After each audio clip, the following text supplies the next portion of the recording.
Jim Kerns. I'm a professor and turfgrass extension specialist at NC State University.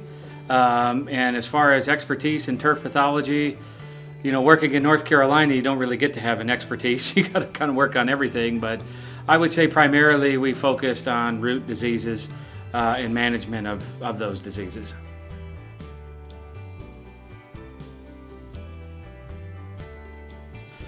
I think I started working with this when I was still at the University of Wisconsin. So that was probably 2009 or 10, I think, when I first saw it. Knowing that Emerald was already out on the market, we saw a product we knew was somewhat similar in the formulation, but was at least seemed dramatically better than Emerald at the time. Didn't know what it was, I guess, then, but that was one of the big things that we started noticing was something starting the season was starting a lot better off than even what we had in the past.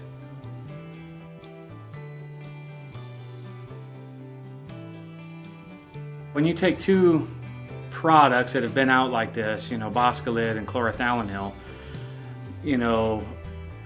at least I have said and have been taught that mixing two materials are going to give you better control in most cases, and then immediately it's going to protect the molecule of boscalid from resistance development.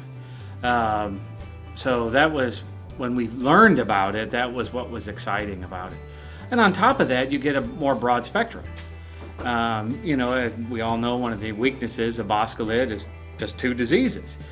In that time of year, if we think of when we might spray it, we might have leaf spot develop, we might have some lingering microdochium in cooler areas, even down south now. So basically just broadens the whole product as far as its spectrum of control too.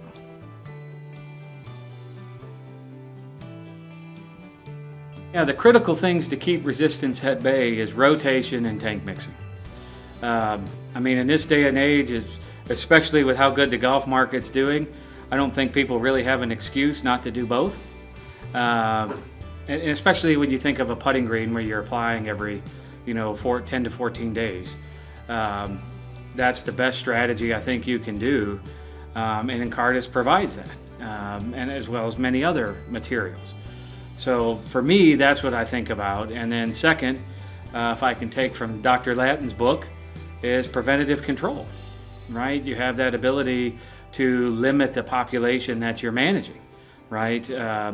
So those are the two biggest things that I've been preaching to our superintendents and turf managers across the country.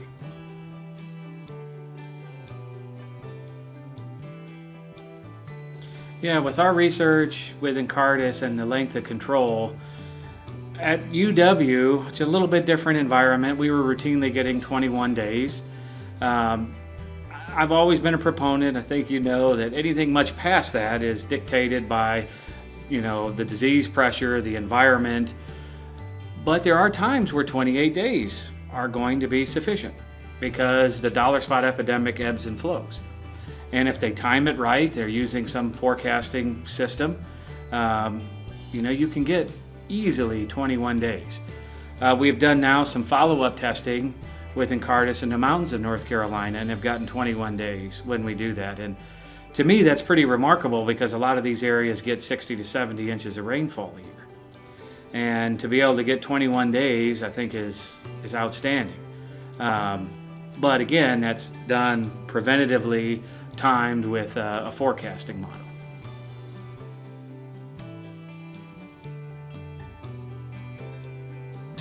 Just because we are seeing, at least Dr. Gunhwa Jung has documented some SDHI insensitivity. So adding in chlorothalonil is definitely going to improve that control. We haven't formally documented it here, but we've had a number of sites where some of the SDHIs are only providing 7 to 10 days of control. And one of these sites we actually worked at in the mountains of North Carolina, and Encartis performed just fine, at 21 days. So absolutely.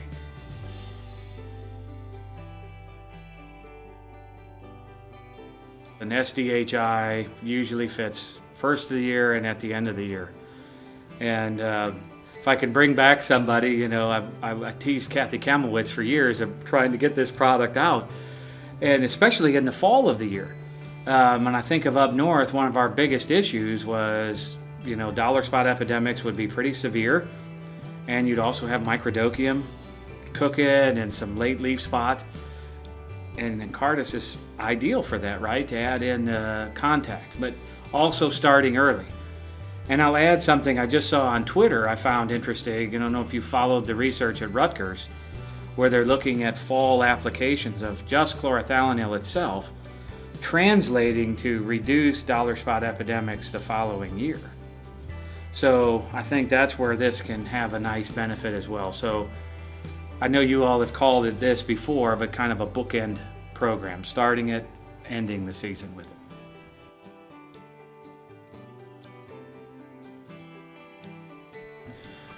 The mountains in North Carolina, cooler areas, I mean, dollar spot goes all summer long.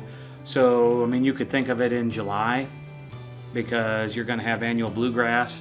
So you're going to want to protect it from anthracnose, like I said, other leaf spots, I think. And then in many areas of the country, like the mountains in North Carolina, I think are a good example of, you know, brown patch is only limited. So gives you the peace of mind of at least getting some chlorothalonil out while giving you really good dollar spot protection.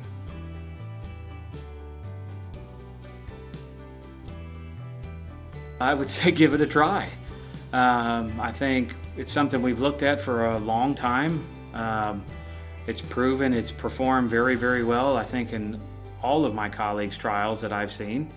You know, and what I've told people is there's never a magic recipe, right? And some people may have better luck with one product than another. So if they've struggled with dollar spot they find hard to control, I would try this product.